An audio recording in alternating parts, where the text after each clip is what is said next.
The day my parents asked me to invest my savings to save my sister Jessica's failing business was the day I realized blood doesn't guarantee fairness. I sat across from them at our family's oak kitchen table, the same one where I'd watched them celebrate Jessica's every achievement while my accomplishments went unnoticed, as they explained why I should do the right thing and help my struggling sister. Little did they know I had built something far more valuable than their family hardware store could ever be. A tech company valued at $20 million that no one in my family knew existed. Before we jump back in, tell us where you're tuning in from, and if this story touches you, make sure you're subscribed, because tomorrow I've saved something extra special for you.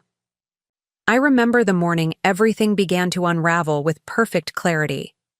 It was a brisk April day, the cherry blossoms just beginning to bloom outside my childhood home in Westridge. The soft pink petals contrasted sharply with the gray clouds that threatened rain later, appropriate weather for what was about to unfold. I had driven 3 hours from the city for what I thought would be a normal Sunday family lunch, the first since my father's heart attack 2 months earlier. The drive had given me plenty of time to reflect on our family history. Growing up as the second daughter in the Donovan family had shaped me in ways both obvious and subtle. Jessica, the golden child, had always been groomed to take over the family business, while I was expected to find my own path, though preferably one that wouldn't outshine hers. Our parents had never explicitly stated this, but family dynamics rarely require verbal confirmation. As I pulled my car into the familiar curved driveway, memories washed over me. Summer evenings catching fireflies in mason jars. Winter mornings shoveling snow with my grandfather, who would tell me stories about starting the hardware business from nothing. Countless family dinners where Jessica's latest achievement was the main topic of conversation, my own news given cursory attention before moving on. These patterns had been established so early that for years I hadn't questioned them. The familiar, two-story colonial looked exactly as it always had. Meticulously maintained garden beds flanking the brick pathway, white trim freshly painted, blue door gleaming in the sunshine, just as my father had always insisted it should be.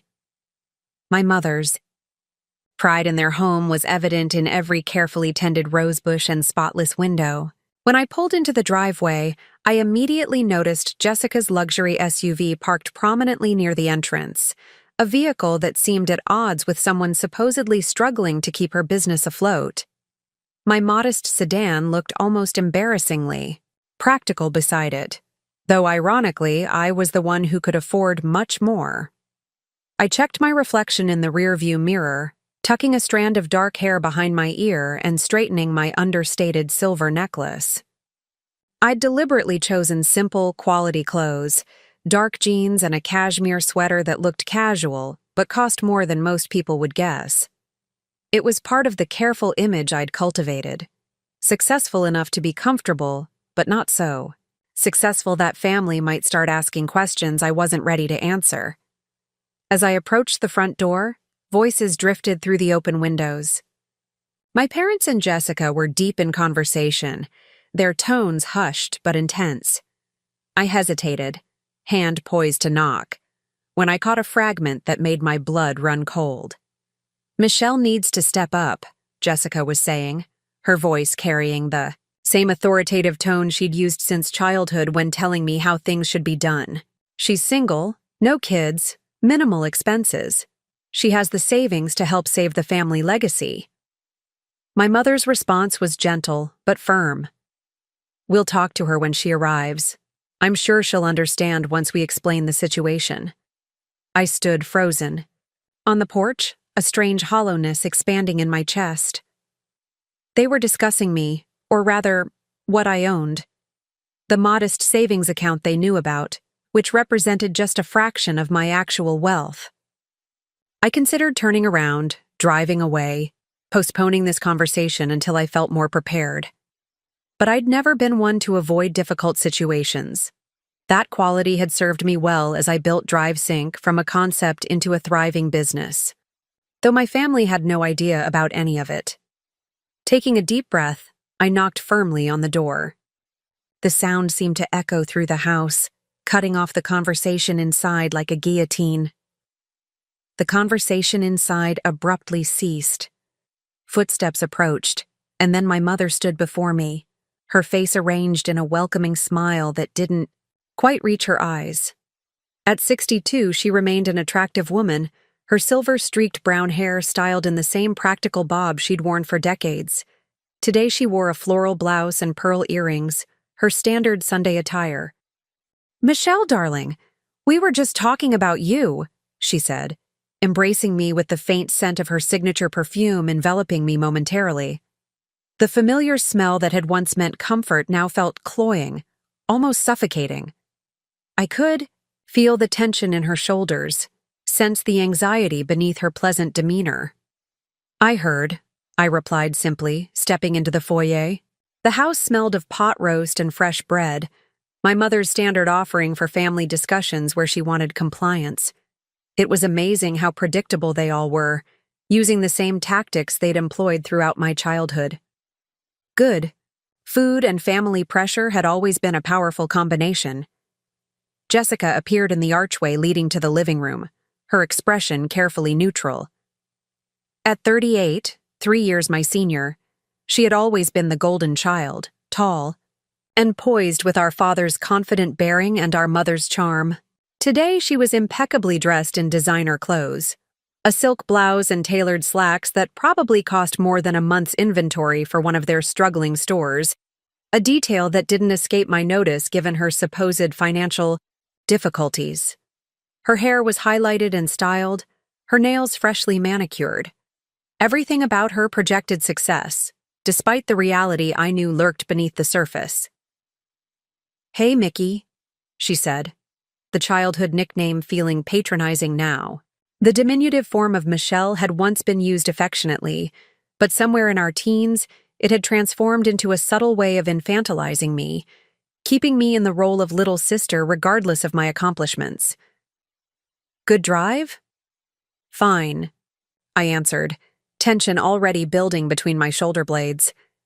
I could feel myself slipping into old protective patterns, voice calm, posture straight, but not confrontational, emotions carefully contained.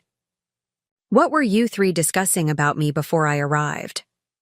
My directness had always been a source of contention in our family.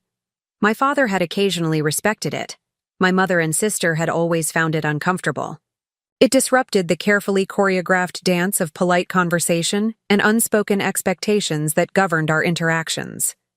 My mother sighed, gesturing toward the dining room. "Let's sit down.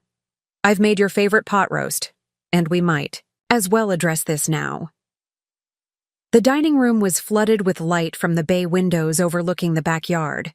4 places were already set at the table, suggesting they'd been waiting to have this conversation over a carefully orchestrated meal. Fine china and crystal water glasses, not the everyday dishes we used for casual Sunday lunches. This was a production, deliberately staged to create the right atmosphere for whatever they were about to ask of me. I took my usual seat, the chair, to the right of where my father would have sat at the head of the table. Jessica sat opposite me, while my mother took what had been my father's place, a subtle shift in family hierarchy that didn't go unnoticed. My father entered last, moving slowly with his cane, the recent heart attack having aged him considerably. His once robust frame seemed diminished somehow, his shoulders slightly stooped, his face lined with new creases of worry.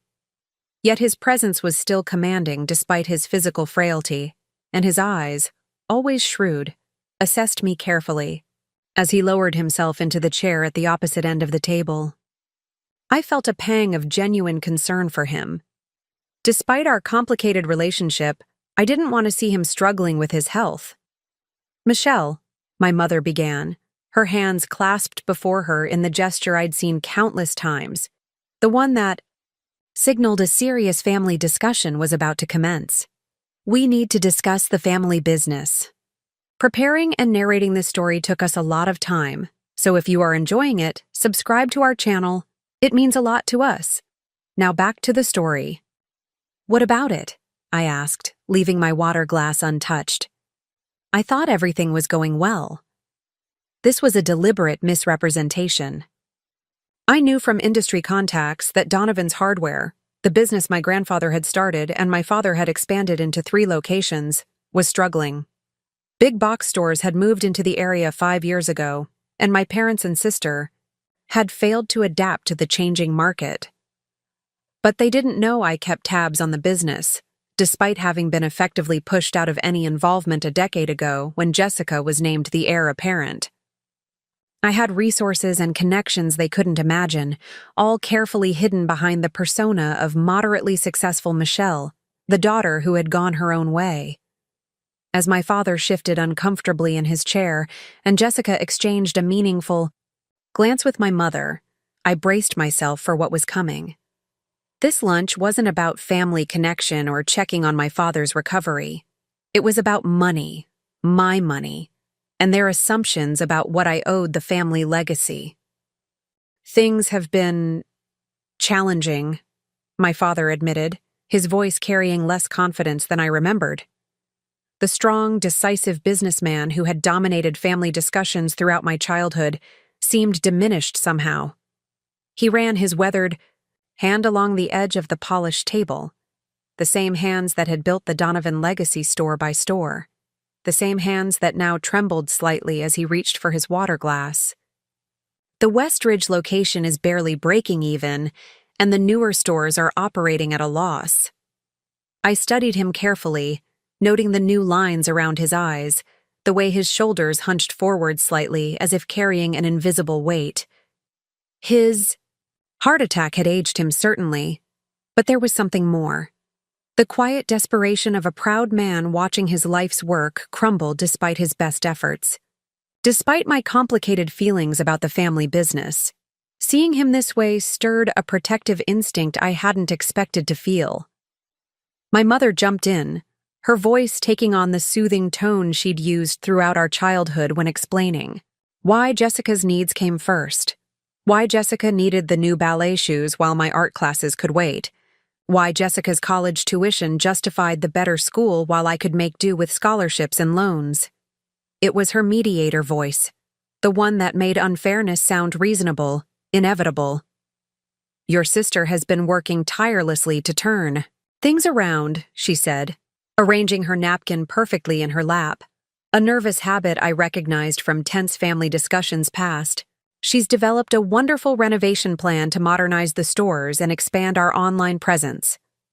My mother's unwavering faith in Jessica had always been both impressive and frustrating.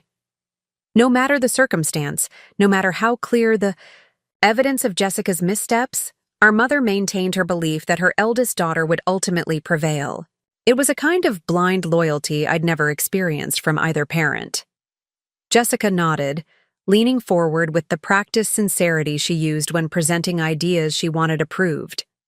The same expression she'd used when convincing our parents she needed a car at 16, or when persuading them to finance the 3rd store location despite the thin market research supporting expansion. Her pearl earrings caught the light as she tilted her head, a gift from our father when she had been named general manager over me despite my business degree. It's a comprehensive rebrand, she explained, her voice taking on the polished quality she used when addressing the Chamber of Commerce or local business gatherings. New layout, expanded inventory, digital integration, everything the consultants recommended. She was good at this, presenting a vision with confidence, making people believe in possibilities rather than current realities. It was a genuine talent, one I had grudgingly admired, even as it consistently overshadowed my more analytical approach. Sounds expensive, I observed, watching their expressions carefully. Jessica's briefly tightened around the eyes, a tell she'd had since childhood.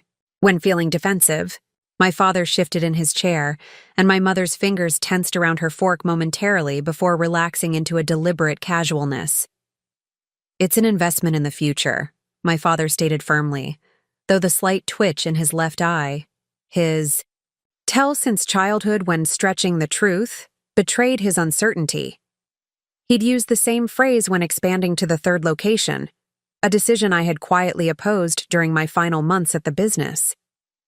That investment had drained capital reserves just before the big box competitors arrived, leaving them vulnerable to exactly the situation they now faced.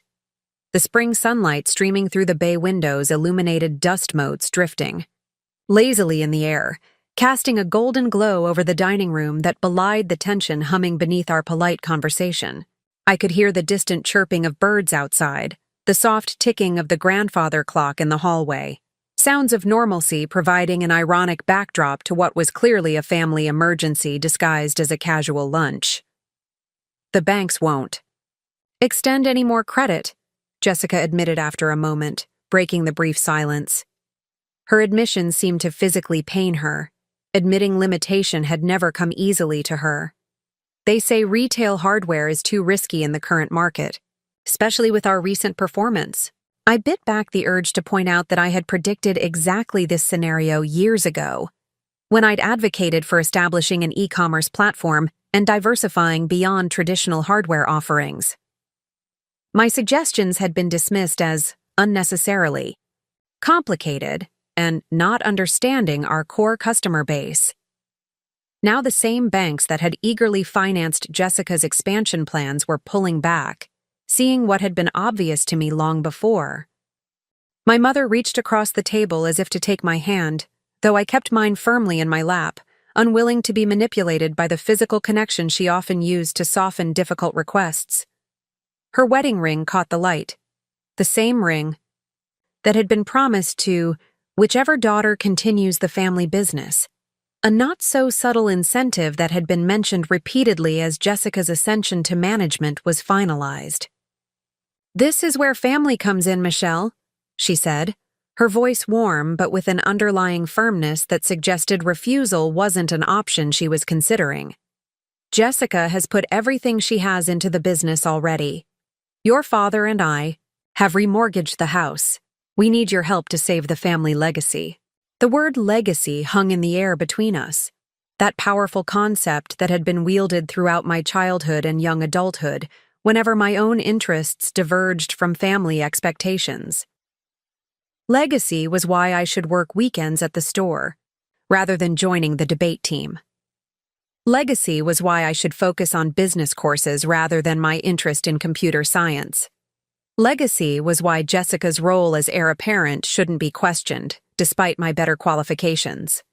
Now legacy was being invoked once again, this time to access my finances. "My help," I repeated, wanting to be absolutely clear about what they were asking. "You mean my money?" The bluntness of my statement created a momentary discomfort around the table. My mother's smile tightened slightly. My father's gaze dropped to his plate, and Jessica shifted in her chair, her designer bracelet clinking softly against the edge of the table. "It's not just money," Jessica interjected, a flash of irritation crossing her face before she smoothed it into concern, another familiar pattern from our childhood. Any direct challenge to her needs or wants would trigger an initial anger that she quickly masked with reasonableness. "It's about commitment to this family, to the business Grandpa built from nothing, that Dad expanded, that I've been working to preserve while you've been off doing whatever it is you do in the city." The dismissive wave of her hand toward my life's work almost made me laugh. The whatever it is she referred to was DriveSync Technologies, the automotive software company I'd founded 8 years ago after leaving the family business. What had started in my apartment with 2 college friends had grown into an industry leader in fleet management solutions, with over 120 employees and clients across 3 continents. Our software was revolutionizing how companies manage their vehicle fleets, reducing fuel consumption, optimizing maintenance schedules, and substantially cutting operational costs for businesses across multiple industries. None of them knew. When I'd left Donovan's Hardware after Jessica had been promoted over me to general manager, despite my business degree and her lack of formal education, I told them I was taking an entry-level position at a tech startup. Over the years, as my company grew, I maintained the fiction of being a mid-level manager, allowing them to believe I was doing adequately but not exceptionally. I sent modest gifts at Christmas, contributed appropriately but not lavishly to family occasions, and maintained a deliberately unassuming lifestyle whenever I visited home. The irony wasn't lost on me. Jessica, who was drowning in business debt, drove a luxury vehicle and wore designer clothes she couldn't afford. I, who could purchase the entire Donovan's hardware chain with what amounted to pocket change, drove a practical sedan and shopped at mid-range stores when visiting family. Our external appearances perfectly matched the roles we'd been assigned in the family narrative. Jessica, the successful heir; Michelle, the adequate but unremarkable younger daughter who had gone her own way. "Exactly how much are you asking for?" I inquired, keeping my voice neutral despite the emotional currents swirling beneath the surface of this conversation. The carefully arranged pot roast sat largely untouched on my plate, the family meal a transparent pretext for what was essentially a business negotiation, though one based on profoundly flawed assumptions about the relative positions of everyone involved. My father cleared his throat, setting down his fork with deliberate care. "The full modernization plan requires about $350,000, he said, the figure clearly difficult for him to articulate. This was a man who had prided himself on building the business through disciplined reinvestment and careful expansion until Jessica had taken the helm. "We're asking you to contribute whatever you can, maybe $100,000 to start. We know you've always been good with saving." The amount was insignificant to me now, a rounding error in my company's quarterly budget. But the assumption stung. Yes, I lived modestly. A comfortable but not extravagant apartment, a reliable car, no ostentatious displays of wealth. That was by choice, not necessity. For years, I'd built my company in secret, wanting to succeed or fail on my own merits without my family's influence or judgment. I'd wanted validation for my ideas, my vision, my work ethic, not for the financial success that had resulted from them. What had started in my apartment had grown into something substantial, something I was fiercely proud of, with hundreds of employees whose livelihoods depended on my leadership. No one in my family knew. I'd kept it separate, partly because I wanted independence, and partly because I knew exactly what would happen if they found out, exactly what was happening now, even without that knowledge. As I looked at their expectant faces across the Sunday dinner table, I realized that a crossroads had arrived sooner than I had anticipated. The careful separation I had maintained between my family life and professional success was about to collapse, and the decisions I made in the coming days would permanently alter relationships that had been established over decades. "And if I contribute, what would my role be in this revitalization?" I asked, already knowing the answer, but wanting to hear them articulate it. I watched a silent communication pass between my parents and Jessica, a quick exchange of glances, laden with meaning, the kind of wordless family shorthand that develops over decades of shared history. I'd always been on the outside of these silent conversations, able to observe but rarely included. Jessica straightened almost imperceptibly in her chair, her shoulders squaring in the subtle way they did whenever she was about to assert her authority. A childhood habit that had evolved into a professional mannerism, it was so instinctive I doubted she was even aware of it. I remembered the same posture when she'd informed me, at 16, that she would be getting the car we'd both been promised, because she needed it more for her social obligations. "Well," my mother began delicately, her voice taking on the diplomatic tone that inevitably preceded disappointment for me. Jessica would continue as general manager, of course. She's been there consistently, knows all the customers and vendors. But we'd certainly welcome your input. My mother dabbed at the corner of her mouth with her napkin, a nervous gesture disguised as proper etiquette. She'd always been skilled at maintaining appearances, at transforming uncomfortable truths into palatable narratives. In her version of our family story, there was no favoritism, only different children with different needs receiving appropriate support. The fact that those different needs consistently prioritized Jessica was, in her worldview, merely coincidental. Translation: they wanted my money, not my expertise or involvement. Just as it had always been. The pattern was so familiar, it was almost comforting in its predictability. Throughout my childhood and early adulthood, I had been called upon to support Jessica's journey, to tutor her through difficult classes, to cover her shifts at the store when more exciting opportunities arose, to step back from opportunities that might have outshined her achievements. Now, as adults, the dynamic remained unchanged.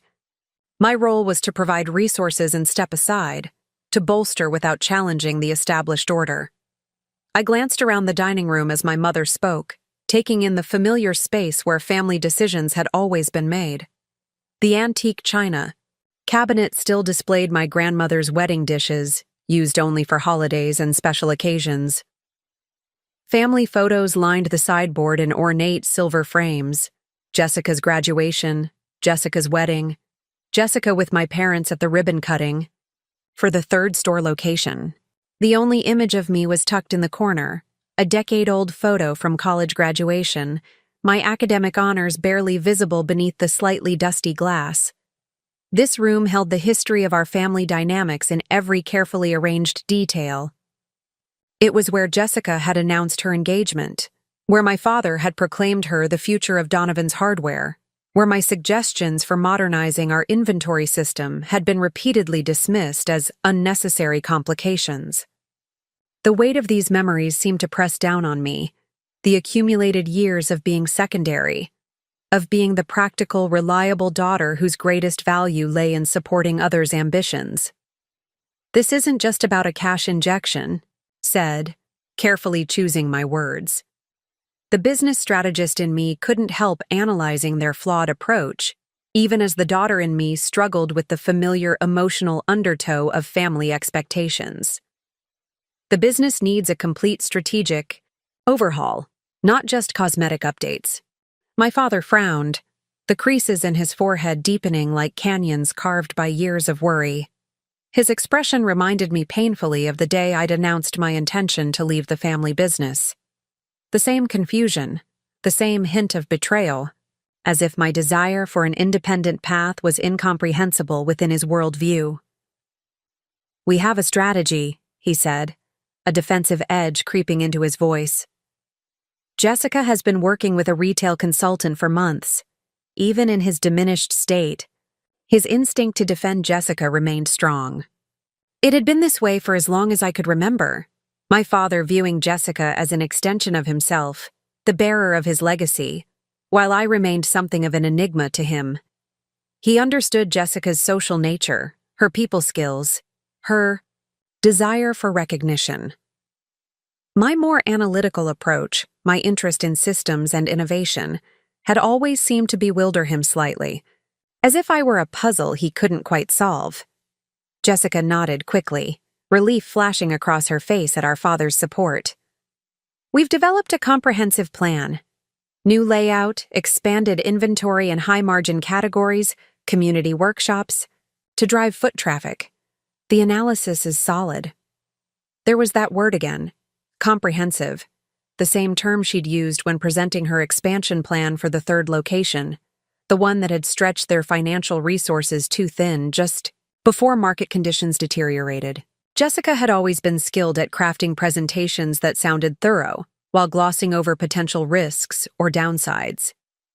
It wasn't deliberate deception, I reflected, but rather a genuine optimism that prevented her from fully engaging with worst-case scenarios or critical analysis. I picked up my water glass, taking a slow sip to buy myself time. The cut crystal caught the sunlight, sending tiny rainbows dancing across the white tablecloth. My grandmother's glasses, used exclusively for important family gatherings. Their appearance at lunch was yet another signal of how significant my parents considered this conversation. The truth was, I'd already seen their comprehensive plan. My college roommate now worked for the bank that held their business loans, and she'd discreetly shared their proposal when they'd been denied additional financing. Sarah had reached out to me, not just as a friend, but as someone with retail business knowledge, seeking my perspective on whether the bank was being too conservative. What she hadn't known was how personal the matter was for me. I'd spent a weekend analyzing the document, reading between the lines of optimistic projections and vague implementation strategies. The plan wasn't terrible, but it was insufficient, treating symptoms rather than addressing the fundamental shifts in the retail landscape. It proposed surface changes while ignoring the structural issues that had brought the business to this point: outdated supply chain management, inefficient staffing models, and most critically, a failure to develop meaningful digital integration in an increasingly online marketplace. And this plan addresses competition from Home Depot and Lowe's how exactly? I asked, setting down the glass with deliberate precision. Jessica's expression tightened, her perfectly shaped eyebrows drawing slightly together, the same expression she'd worn when I'd questioned the wisdom of opening the third location. We're focusing on personalized service and community integration, areas where the big boxes can't compete. With higher prices and lower inventory, I noted, the logistical reality impossible to ignore. The big box stores could purchase at volume discounts Donovan's could never match, creating a pricing disadvantage that no amount of personal service could fully overcome. Not everyone shops on price alone, my mother interjected defensively, her loyalty to Jessica's vision unwavering despite mounting evidence of its insufficiency. Our customers value relationship and expertise. It wasn't entirely wrong. There was indeed a segment of the market that prioritized knowledgeable service and community connection. But that segment was shrinking, not growing, and it couldn't sustain 3 store locations in a competitive environment. The data was clear, even if my family refused to see it. I glanced around the dining room as she spoke, taking in the familiar space where family decisions had always been made. The antique china cabinet still displayed my grandmother's wedding dishes. Family photos lined the sideboard: Jessica's graduation, Jessica's wedding, Jessica with my parents at the ribbon cutting for the 3rd store location. The only image of me was tucked in the corner, a decade-old photo from college graduation. This room held the history of our family dynamics in every carefully arranged detail. It was where Jessica had announced her engagement, where my father had proclaimed her the future of Donovan's hardware, where my suggestions for modernizing our inventory system had been repeatedly dismissed as unnecessary complications. The spring sunlight streaming through the windows illuminated dust motes floating in the air, giving the room an almost nostalgic glow. It was beautiful, familiar, and suffocating all at once. I felt the weight of family expectations pressing down on me, the unspoken assumption that I would once again step in to support Jessica's vision without substantive input or recognition. Looking at my father's tired face, I felt a complicated surge of emotions: frustration at the recurring patterns, genuine concern for his health and legacy, and a growing certainty that the time for half measures and polite evasions had passed. The business that had shaped all our lives was failing, and preserving it would require more than money. It would require truth about the market realities, about sustainable paths forward, and perhaps most difficult of all, about who I had become in the years since I'd left. The retail landscape has fundamentally changed, I said finally, my voice steadier than I expected given the emotional currents running beneath this conversation. Community workshops and friendly service won't be enough if your prices are 15% higher and customers have to wait for special orders on basic items. I felt rather than saw Jessica tense across the table, her defensive posture so familiar I could predict it without looking directly at her. My mother's fingers worried at the edge of her napkin, a silent signal of her discomfort with direct confrontation. My father's face reddened slightly in the way it always did when his authority or judgment was questioned. "We've been in business for 45 years, he said, his voice carrying a warning note I recognized from childhood disagreements. "I think we understand our market." "And lost 30% of it in the last 3, I countered, the business analyst in me unable to retreat from factual reality, even as the dutiful daughter in me winced at challenging him so directly, especially given his health. Jessica pushed her plate away, the china making a slight scraping sound against the polished wood. She abandoned the pretense of a family meal, her body language shifting fully into business mode. Shoulders back, chin raised, the posture she adopted when feeling threatened professionally. "This is exactly why we don't include you in business discussions, Michelle," she said, her voice taking on the edge it always did when her authority was challenged. "You always think you know better than everyone else. Some theoretical knowledge from business school doesn't trump decades of hands-on experience." The irony of her statement hit me with almost physical force. My theoretical knowledge now included building a tech company from nothing to a $20 million valuation in less than a decade, hardly an academic exercise.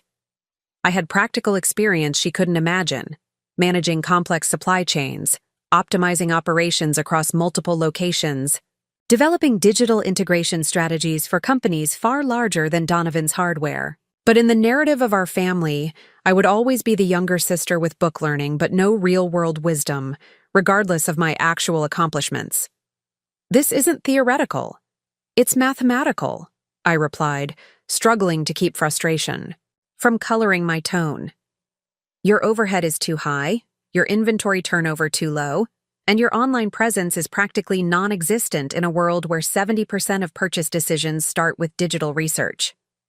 The tension in the room thickened, becoming almost palpable in the spring sunlight that continued to stream obliviously through the windows.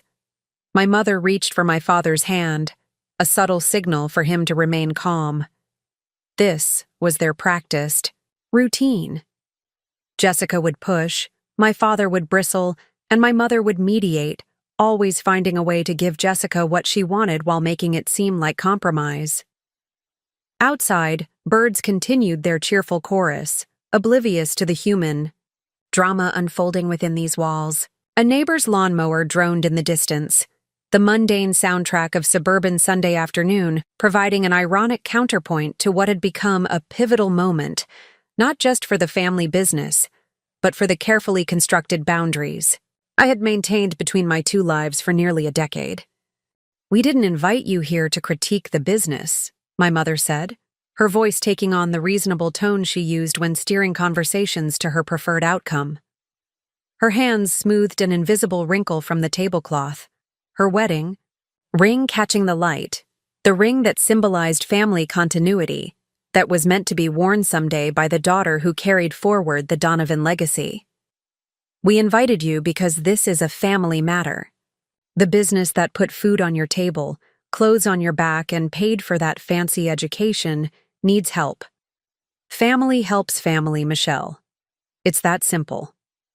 But it wasn't simple. Nothing about the Donovan family dynamics had ever been simple. Studied my father's face, noticing how much he'd aged since his heart attack. The strong jawline that had dominated family photos for decades seemed softer now, less defined. The confident posture that had commanded respect in business meetings had given way to a slight stoop.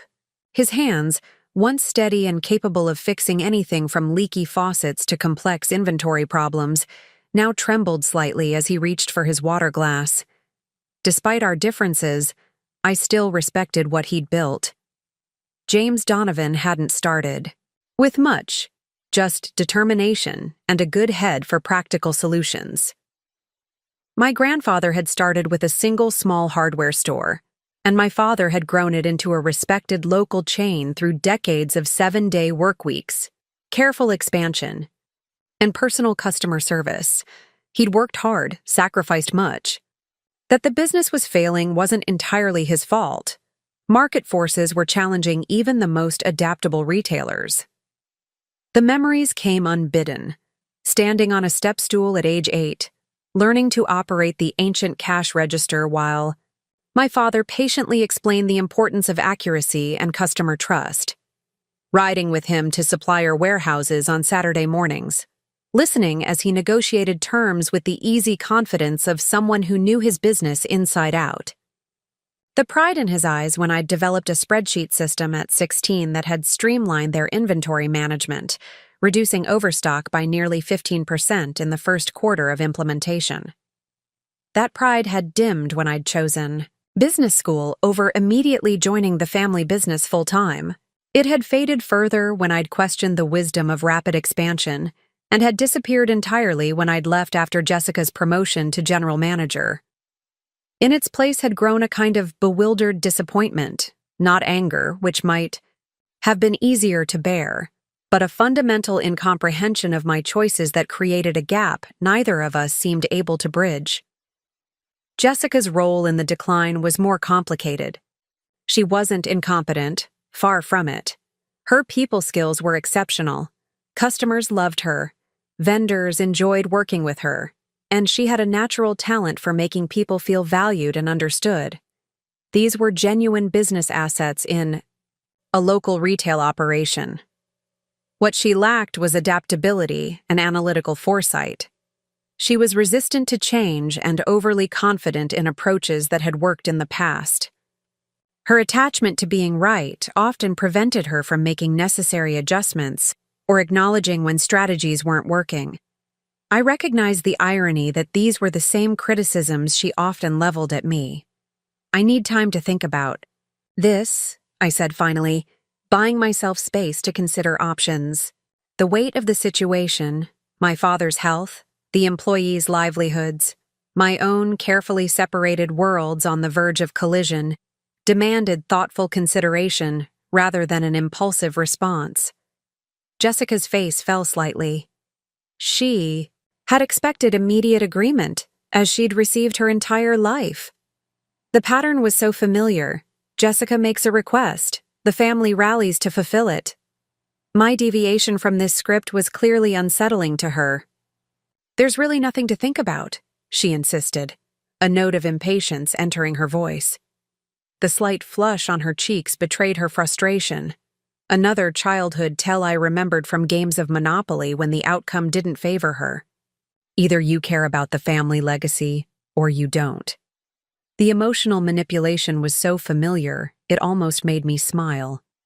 From childhood, any hesitation to go along with Jessica's plans was framed as disloyalty to the family. It was a remarkably effective tactic, one that had shaped countless family decisions over the years. "Want to take art classes instead of working extra shifts at the store? Why don't you care about the family business? Questioning the timing of the third store opening? Why are you undermining our family's growth opportunity?" The pattern was so predictable, it had become almost comforting in its consistency. "It's not about loyalty," I replied, feeling something shift inside me. A clarity, a certainty that had been building for years, crystallizing in this moment of confrontation. "It's about sustainability. If I invest in a failing strategy, the money disappears and solves nothing. That helps no one." I watched my words land around the table, my mother's fingers stilled on her napkin, her eyes widening slightly at my direct challenge to the family script. My father's gaze sharpened, some of his old business acumen momentarily overriding his emotional attachment to Jessica's leadership. And Jessica herself, her expression cycling rapidly through shock, anger, and finally a calculating assessment as she recalibrated her approach. "So now you're a business expert?" Jessica scoffed, her voice carrying the dismissive tone she'd perfected over years of establishing her position as the family authority. "Based on your mid-level tech job?"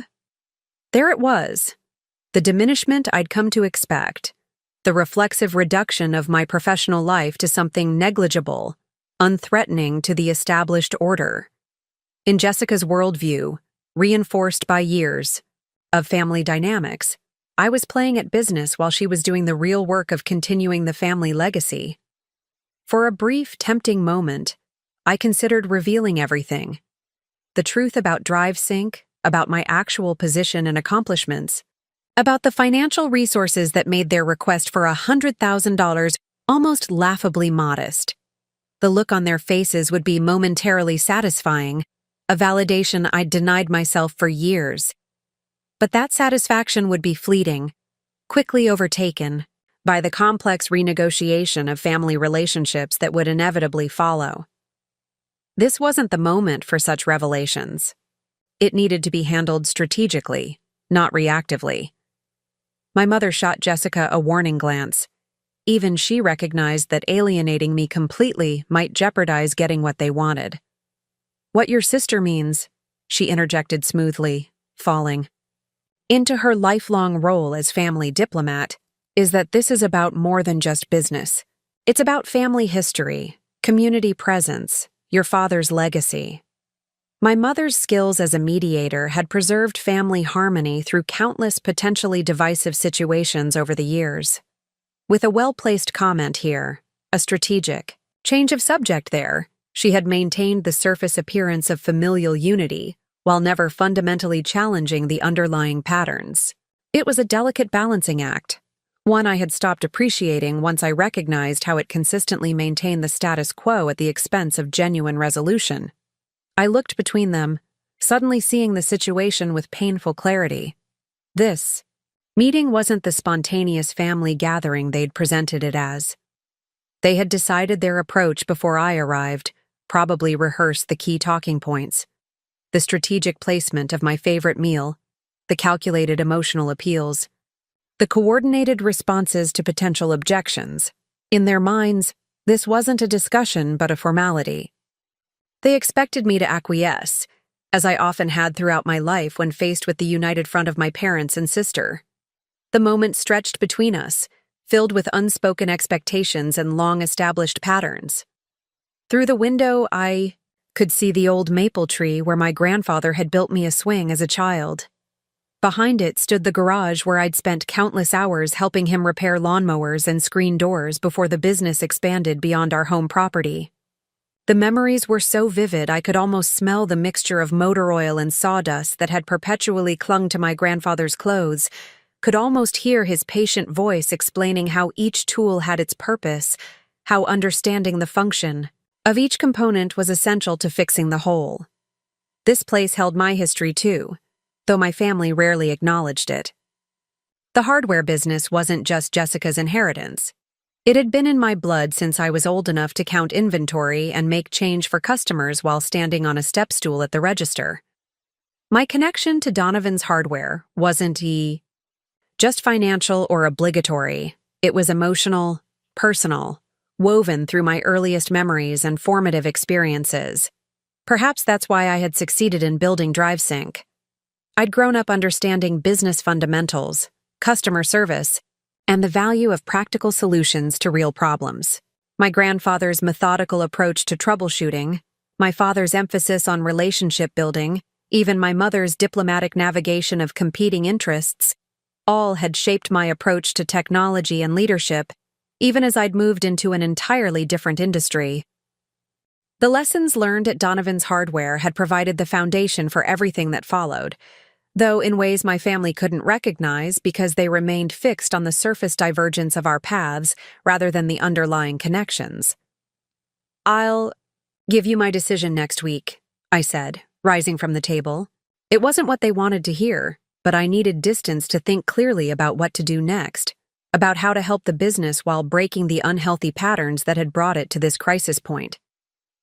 My father looked disappointed, the hopes he'd placed in this carefully orchestrated family meeting clearly unfulfilled. Jessica's expression was a mixture of frustration and disbelief, her certainty in her ability to persuade me shaken by my unexpected resistance.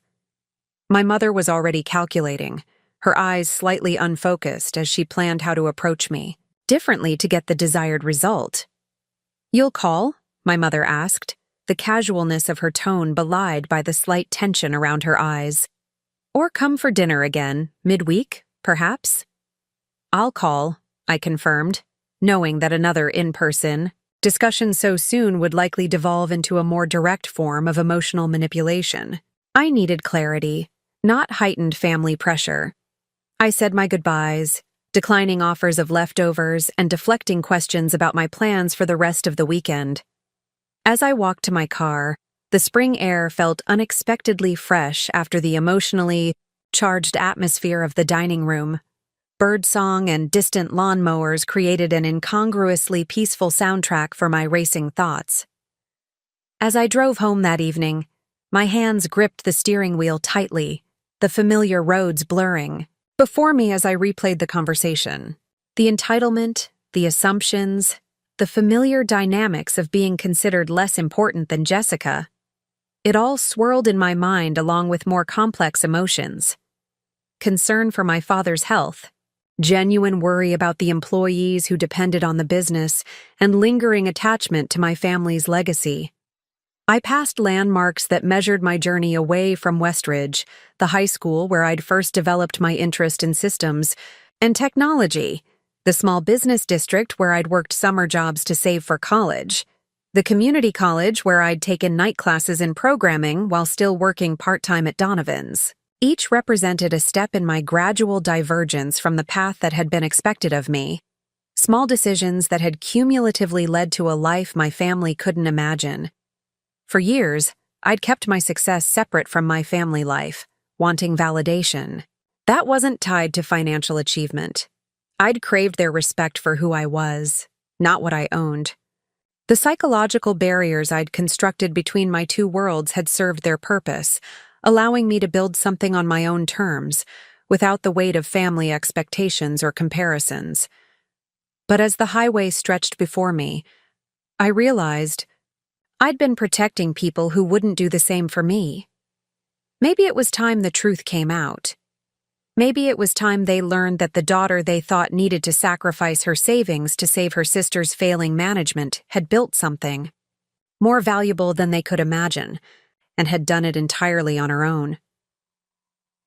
As I merged onto the interstate heading back toward the city, I felt a surprising lightness. Not a resolution to the immediate problem of Donovan's hardware, but a personal clarity about the need to integrate the divided aspects of my life. The successful business leader and the dutiful younger daughter couldn't remain separated indefinitely, not when circumstances were forcing them into direct confrontation. I wasn't sure exactly how I would approach the revelation of my true professional identity, but I knew with increasing certainty that the time for that revelation had arrived. The careful boundaries I had maintained between my worlds were about to dissolve, for better or worse. Now it's about protecting what we've built. My family has patterns. Jessica has always been the golden child, the future of the family business. If they knew about DriveSync, the dynamics would shift in ways that might not be healthy for anyone. Eliza nodded slowly. But circumstances are forcing your hand. Exactly. I've been thinking about buying them out completely. Her eyes widened, slightly. Bold move. How would that work? I haven't figured out all the details yet, but rather than just investing enough to keep their flawed strategy afloat, I could acquire the business, implement proper modernization, and preserve both the legacy and the jobs. And your role? Would you run it? I shook my head. No. DriveSync is my focus. I'd bring in professional management, provide strategic direction, but maintain separation day to day. And your family? That was the more complicated question. That's what I'm still figuring out. Our conversation was interrupted by a notification on my phone, a text from Jessica. Need your decision by Friday. Meeting with potential investors who might take your place if you're not interested in keeping things in the family. The emotional manipulation was so transparent it almost made me laugh. There were no other investors. I knew because I'd had a financial analyst friend discreetly review their books.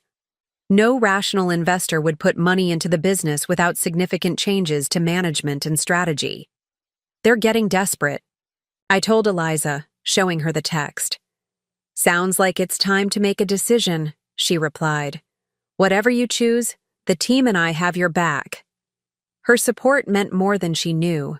At DriveSync, I had built not just a company, but a community of people who valued competence, innovation, and genuine collaboration. The contrast with my family dynamics couldn't have been starker. After our meeting, I retreated to my office to focus on the decision ahead. The space reflected my personal philosophy, functional and comfortable without being ostentatious. The standing desk held dual monitors displaying real-time metrics from our various departments. Behind it, shelves contained technical manuals, business books, and a few carefully chosen mementos, The first check we'd received from a client, framed, a model of the delivery truck that had inspired our original fleet management software, a photograph of our team celebrating our 100th client. Nothing from my family adorned these shelves. No childhood photographs, no holiday snapshots, no proud displays of Donovan's hardware memorabilia. This space belonged to Michelle Donovan, CEO and founder, not Mickey, Jessica's less favored younger sister. As I considered my options, I pulled up the most recent financial reports on Donovan's hardware that my contact at the bank had provided. The situation was worse than my family had admitted. Without significant intervention, they had perhaps 6 months before they'd need to close at least one location. My father's health complicated matters. The stress of watching his life's work crumble couldn't be good for his recovery. And despite our differences, I didn't want to see him suffer. Then there were the employees, about 40 across the 3 locations, many of whom had been with the company for decades. People like Walter, who had taught me how to cut keys when I was barely tall enough to see over the counter, or Diane, who had managed the office since before I was born. They didn't deserve to lose their livelihoods because of Jessica's mismanagement or my parents' blind spot regarding her capabilities. I opened my laptop and began drafting an acquisition proposal. Not the $100,000 Band-Aid my family had requested, but a complete buyout that would give them financial security while allowing me to implement the changes necessary to save the business. The numbers came together quickly. I'd been unconsciously planning this longer than I'd admitted to myself. The business was worth about $1.2 million on paper, but given its current trajectory and debt load, a fair market offer would be closer to $900,000. I would offer $1.1 million, generous enough to provide my parents with retirement security and give Jessica a soft landing, but still a sound business decision given the potential for revival with proper management. As I worked through the details, I received another text, this time from my mother. "Your father's not feeling well. The stress is affecting his heart. We need to resolve this situation soon. Family dinner Sunday, another manipulation tactic, though I had no doubt my father's health concerns were real. What they didn't understand was that their preferred solution, my investment without control, would only prolong the inevitable while depleting resources that could be used for a more sustainable approach. I confirmed I would attend Sunday dinner, then continued refining my proposal, adding projections for the business under new management, strategic recommendations for the first year, and a transition plan that would preserve jobs while implementing necessary changes. By the time I left the office that evening, the acquisition plan was complete, detailed, fair, and designed to honor my family's legacy while facing business realities honestly. I had also made a personal decision. It was time to reveal the truth about DriveSync. Not out of a desire to prove myself or change long-established family perceptions, though those might be side effects, but because continuing the fiction had become more complicated than simply living my truth. As I drove home to my apartment, comfortable but modest compared to what I could afford, I mentally prepared for the conversation ahead. Sunday would mark a turning point, not just for Donovan's hardware, but for my relationship with my family.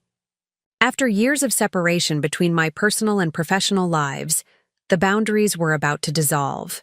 The thought was both liberating and terrifying. I had built DriveSync partly to escape the shadow of family expectations, to create a space where I was valued for my actual contributions, rather than measured against Jessica's reflected glory. Now those worlds would collide, with unpredictable results. "Time to own your success," I told myself, echoing words Eliza had said to me years ago when I'd been reluctant to step into a more public role as CEO. She had been right then, and the principle applied now as well. My success wasn't something to hide or apologize for. It was the result of vision, hard work, and the courage to chart my own path. Sunday would change everything. I was finally ready. Sunday arrived with unseasonable warmth, the kind of perfect. Spring day that seemed deliberately staged for significant life events. I had spent Saturday finalizing my proposal and preparing mentally for what would undoubtedly be a challenging family conversation. Instead of my usual casual attire for family gatherings, I dressed deliberately in what Eliza called my investor meeting outfit, a tailored navy pantsuit, subtle platinum earrings, and the Patek Philippe watch I'd bought to celebrate our first million in revenue but rarely wore around my family. The effect was polished but not flashy, the appearance of a successful executive, not someone trying to flaunt wealth. I had the acquisition documents professionally bound and tucked into a leather portfolio. Additionally, I brought a USB drive, containing a presentation about DriveSync, our growth trajectory, client list, recent valuation, and management team. I wasn't planning a formal slideshow, but I wanted the information readily available if questions arose. The drive to my parents' home felt different this time. Rather than the usual mild dread of enduring another session of Jessica-centered family dynamics, I felt a strange calm, the kind that comes with having made a decision after long deliberation. When I arrived, I noted that Jessica's SUV was already there, along with an unfamiliar sedan that I soon discovered belonged to her husband, Robert. His presence was unexpected. He typically avoided family business discussions, preferring to maintain distance from what he called Donovan drama. My mother answered the door, her practiced smile faltering slightly when she noticed my formal attire. "Michelle, you're looking very professional today." "Thought I'd come straight from the office," I replied, the small lie easier than explaining my real reasons. Inside, the scene was Michelle. My father nodded, using my full name. "Good to see you, dear." Jessica's eyes narrowed slightly as she took in my appearance. "Important meeting today?" she asked, her tone suggesting suspicion. "Something like that," I replied, setting my portfolio on the coffee table and taking a seat in the chair opposite my father. "I see the whole family's assembled. I'm guessing this isn't just about pot roast." My mother emerged from the kitchen, wiping her hands on a dish towel. "Dinner will be ready in about 20 minutes.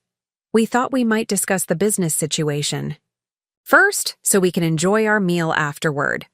The implied optimism that the discussion would be resolved quickly and to their satisfaction was typical. In my mother's worldview, family disagreements were temporary inconveniences to be efficiently managed, rather than fundamental differences to be genuinely addressed.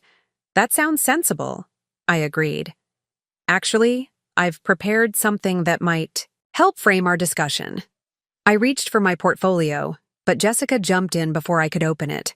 "Before we get into details," she said, leaning forward with the earnest expression she used when making sales pitches, "I want to make sure we're all aligned on what's at stake here.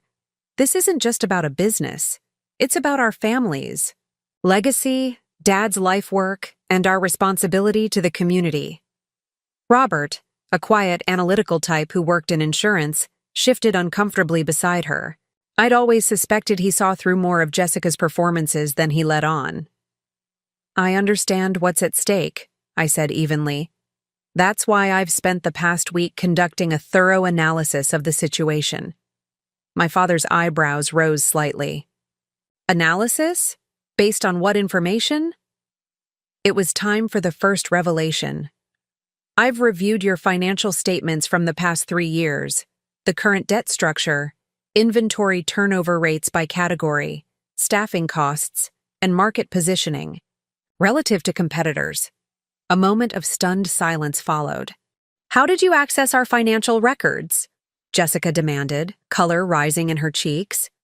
"I have contacts in the industry," I replied, deliberately vague. "The important point is that I now have a clear picture of the business situation, which appears significantly more dire than what you presented last week."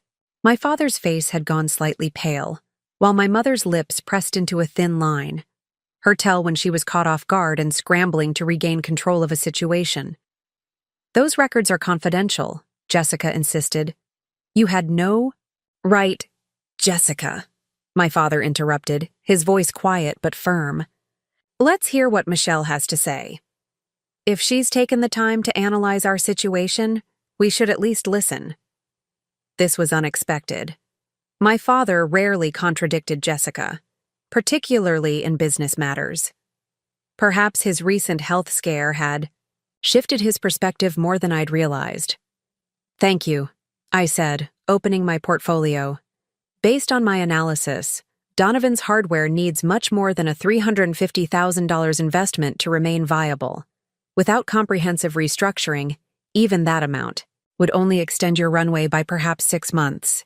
I laid out the key issues succinctly. Outdated inventory management leading to cash flow problems, ineffective pricing strategies against big-box competitors, failure to develop meaningful online presence, and inadequate marketing to younger homeowners who represented the future customer base. As I spoke, the atmosphere in the room shifted. My parents exchanged glances, their planned script clearly derailed. Jessica alternated between defensive note-taking and attempting to interject with counterpoints that I calmly addressed with specific data. Robert, interestingly, was nodding along with several of my observations. This is all very analytical. My mother finally cut in, but it doesn't address the immediate need. We called you here because we need to know if you're willing to help your family in this crisis. All these business theories don't change that basic question. It was the opening I needed. Actually, I have a comprehensive solution to propose, I replied, removing the bound acquisition document from my portfolio and placing it on the coffee table. I'm prepared to acquire Donovan's hardware outright for $1.1 million. The silence that followed was absolute. Jessica stared at the document as if it might explode. My father leaned forward slightly, confusion evident in his expression. My mother was the first to recover. Acquire? Michelle, we're not selling the business. We're looking for an investment partner. A minority, silent partner, Jessica added pointedly. I understand that was your preference, I acknowledged. However, based on my analysis, partial investment without structural change would simply delay inevitable failure. My offer represents the most viable path to preserving both family financial security and the business itself. This is absurd, Jessica said, her voice rising. You can't possibly have that kind of money. And even if you could somehow get financing, what do you know about running a retail operation? You work in middle management at a tech company. The moment had arrived sooner than I'd anticipated. I met my sister's gaze steadily. I'm not in middle management, Jessica. I'm the founder and CEO of DriveSync Technologies. We currently employ 127 people, serve clients across 3 continents, and our most recent valuation puts the company at approximately $20 million. The room seemed to tilt slightly as my words registered. My father's mouth literally dropped open. My mother froze, water glass halfway to her lips. Robert looked between Jessica and me, a complex mix of emotions crossing his face. Jessica recovered. First, disbelief hardening into something closer to anger. That's not possible. You would have told us. There would have been something. Articles, announcements, something we would have seen.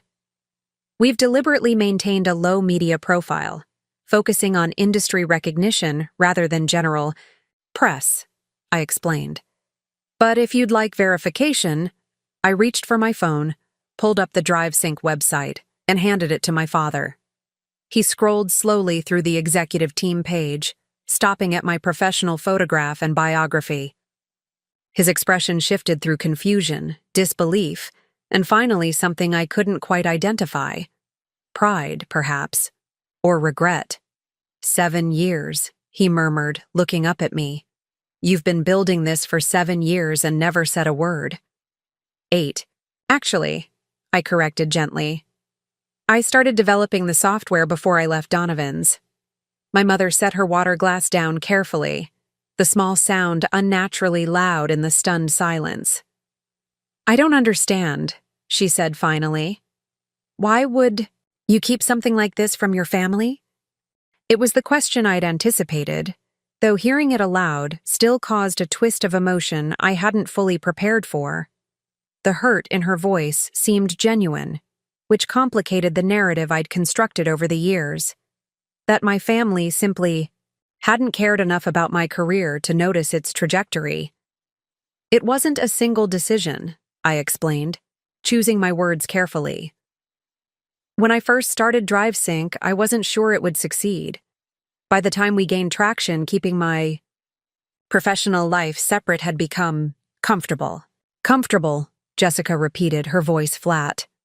She was scrolling through the DriveSync website on her phone now, her expression unreadable. You're telling us you built a multi-million-dollar company in secret because it was comfortable not to mention it? My father was still studying my face, as if seeing me clearly for the first time in years. There's more to it than that, he said quietly. It wasn't a question. I looked directly at him, appreciating his insight. Despite our differences, my father had always been perceptive about people's underlying motivations, even when his parental blind spots prevented him from applying that perception evenly between his children. Yes, I acknowledged. When I left Donovan's, it was made clear that I was walking away from the family legacy. Jessica was the future of the business. My decision to pursue technology was treated as a rejection of everything we had built. That's not fair, my mother interjected.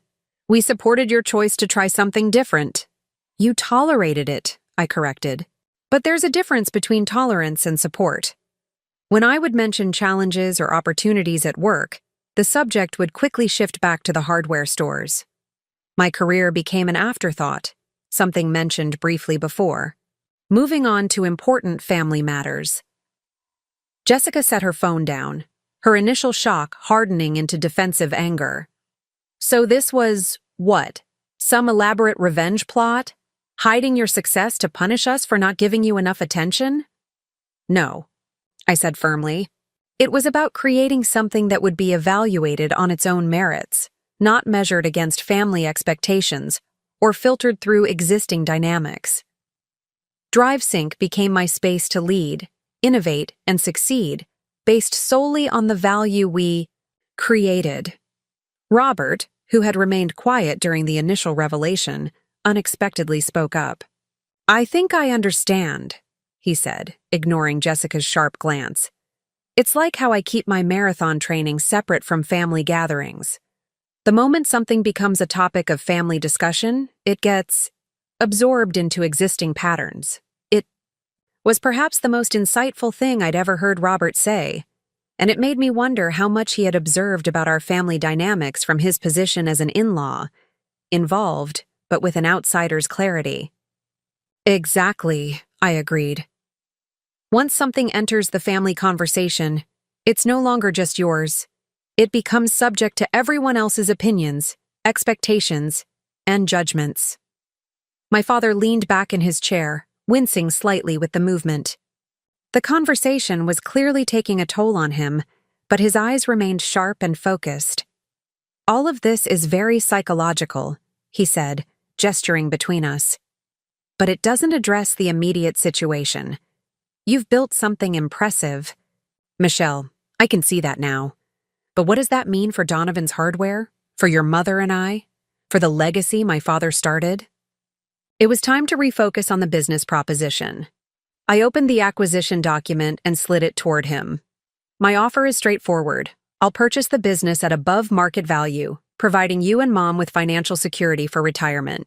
Jessica would receive a fair severance package, and all current employees would be retained through the transition period with performance-based opportunities to continue long-term.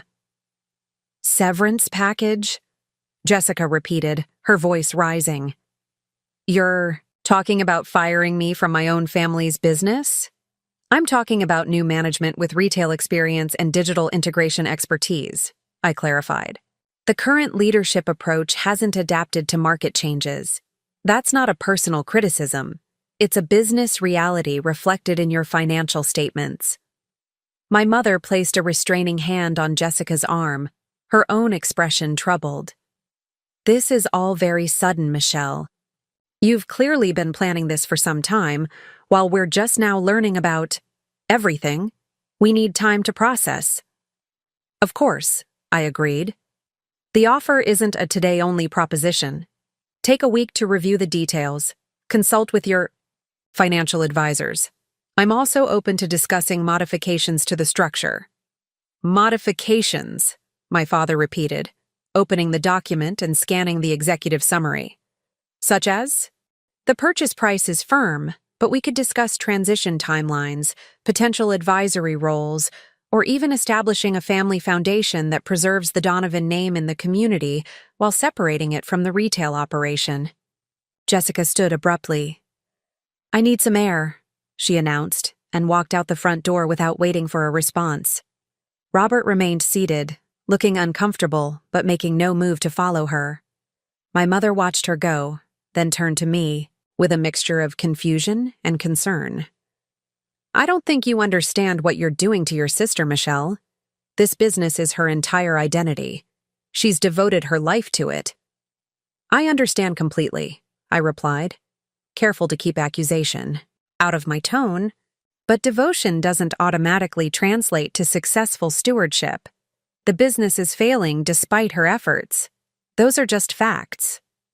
My father closed the acquisition document and placed it carefully on the table between us. You've certainly given us a lot to think about, he said, his voice betraying fatigue. More than just the business offer. Finding out about DriveSync, about this whole life you've built without sharing it with us. It's a lot to absorb. The regret in his voice seemed genuine, which caught me slightly off guard. I had prepared for defensiveness, anger, even dismissal of my accomplishments. The hint of sadness, of missed connection, was harder to navigate. I know, I acknowledged, and I'm sorry for the shock. That wasn't my intention. What was your intention? Robert asked suddenly. With the reveal today, I mean.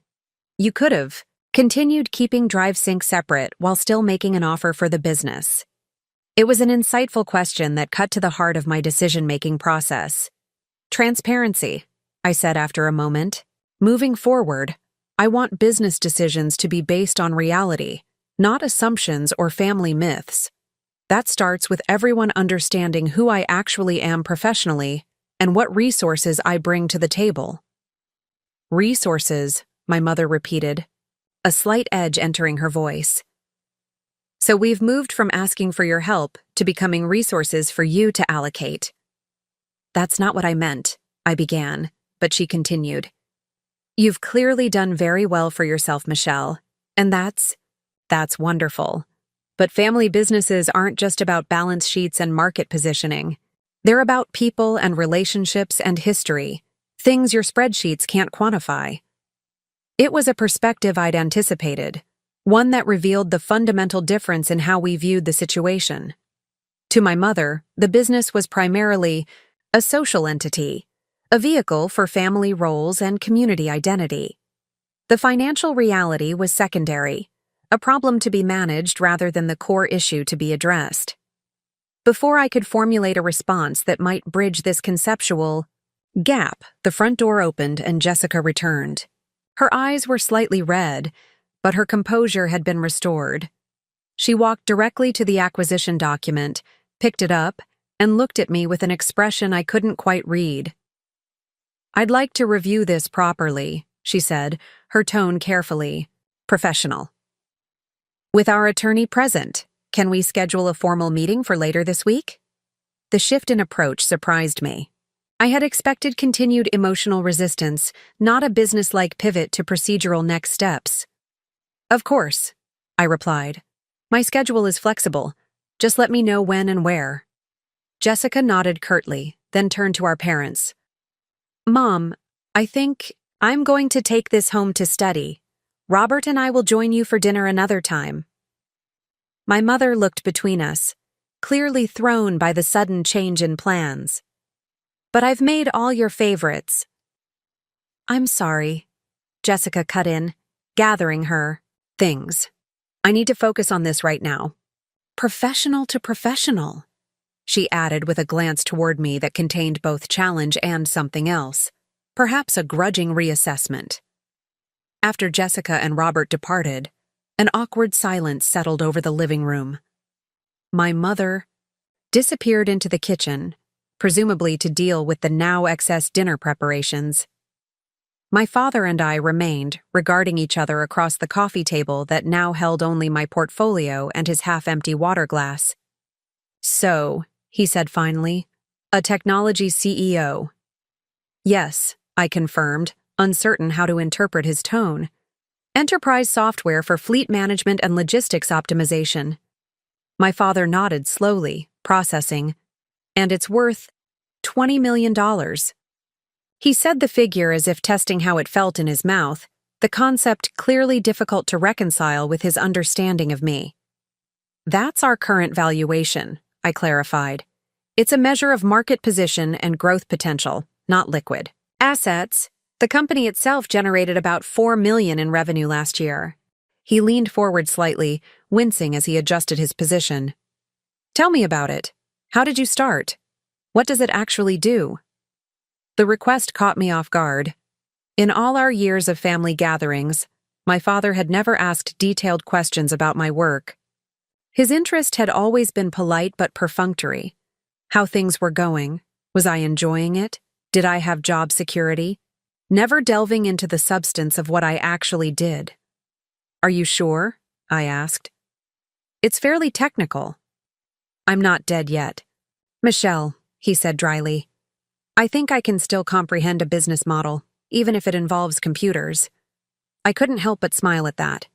My father's gruff pragmatism had always been one of his more endearing qualities, even when it frustrated me.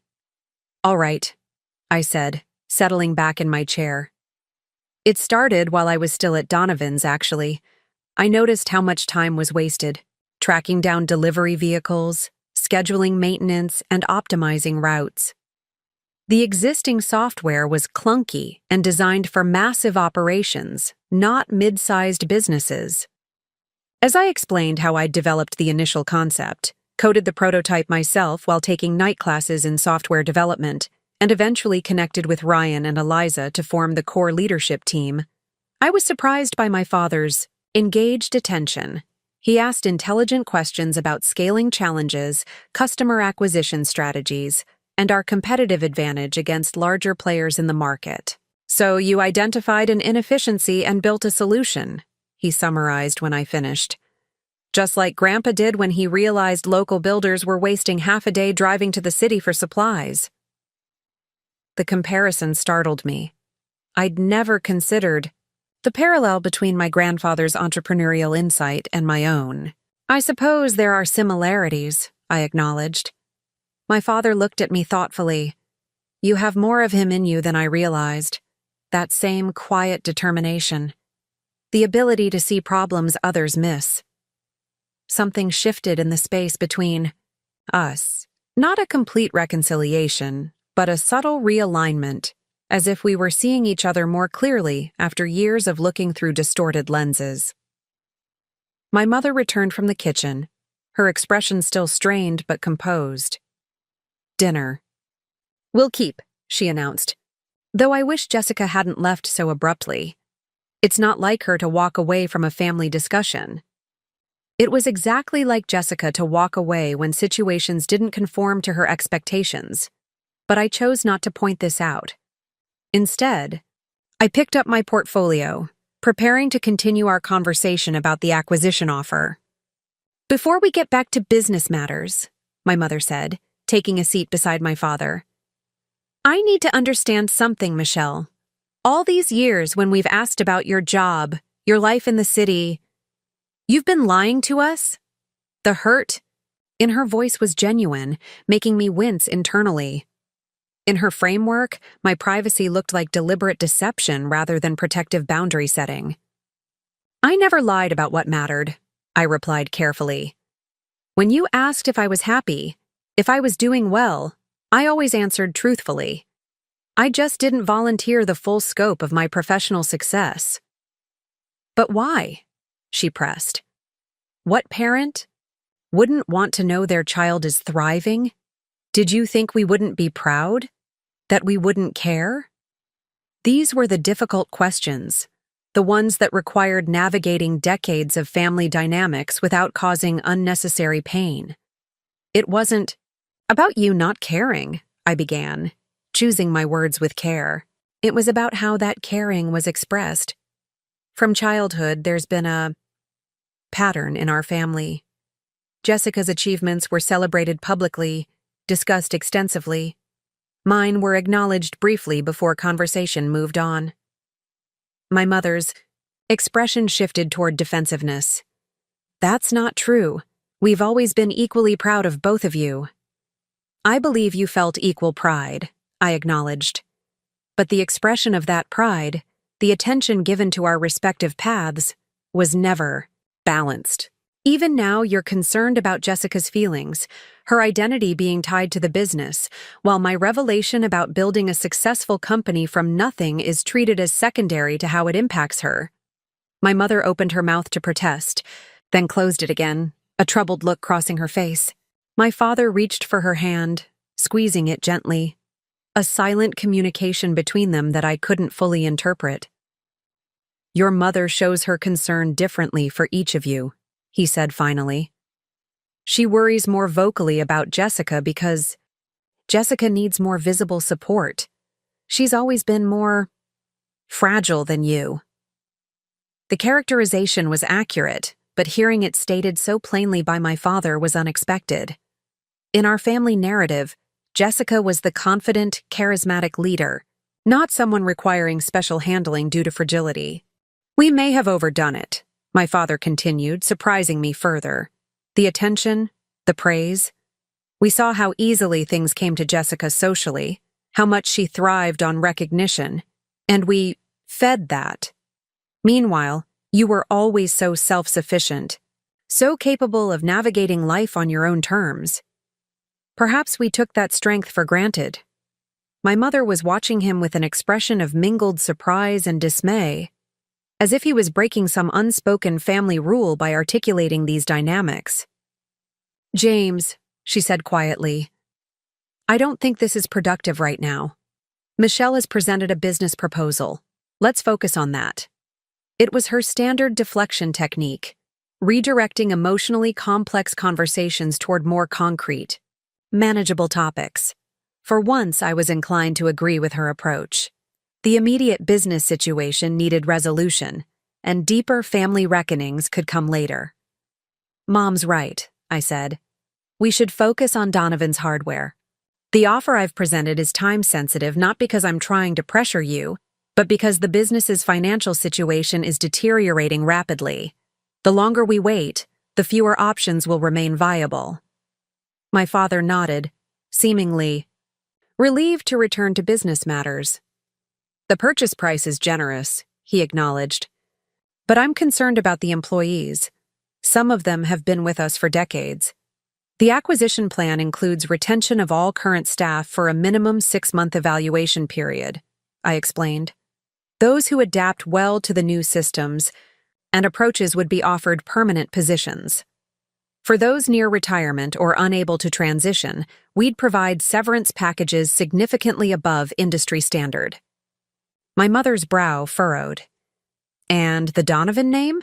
The legacy your grandfather built? Would remain, I assured her. Rebranding would be minimal, emphasizing modernization while honoring the history and community connection. Donovan's hardware. And home is the working concept, maintaining continuity while signaling expanded offerings. My father leaned back, studying me with newfound respect. You've thought this through thoroughly. I have, I confirmed. This isn't an impulse decision or a power play. It's a carefully considered solution that preserves what matters: jobs, legacy, family financial security, while addressing the business realities. And Jessica? My mother asked, the concern in her voice unmistakable. What happens to her? It was the central question, the one that would likely determine whether they accepted my offer. Despite the business's decline under her leadership, Jessica remained the emotional center of our family system. Her reaction would influence everyone else's. That depends largely on Jessica, I replied honestly. The severance package would provide financial stability while she determines her next steps. If she's interested in remaining involved in some capacity, perhaps in community relations or vendor management, we could discuss possibilities that align with her strengths. But not as general manager, my father clarified. No, I confirmed. The business needs specialized expertise in digital integration and modern retail strategy. That would require new leadership. A heavy silence settled between us as they absorbed the implications. Their retirement security, the family legacy, and Jessica's professional future, all hanging in the balance of this decision. We need time, my mother said finally. It's overwhelming, Michelle. Finding out about your company, considering selling the business, it's a lot to process at once. I understand, I said, rising from my chair. Take the week to review everything, consult with your advisors. I'm available to answer any questions that arise. As I prepared to leave, my father struggled to his feet, waving away my mother's concerned hand. I'll walk you out, he said, his tone making it clear this wasn't a casual courtesy, but a deliberate choice. At the front door, he paused, looking at me with an expression I couldn't quite read, something between regret and pride. Whatever happens with the business, he said quietly, I want you to know I'm proud of what you've built. Genuinely proud. The simple statement, delivered without qualification or comparison to Jessica, affected me more deeply than I had anticipated. Thank you, I managed, my voice rougher than I intended. That means a lot. As I drove away from my childhood home, I realized that regardless of their decision about the acquisition, something fundamental had already changed.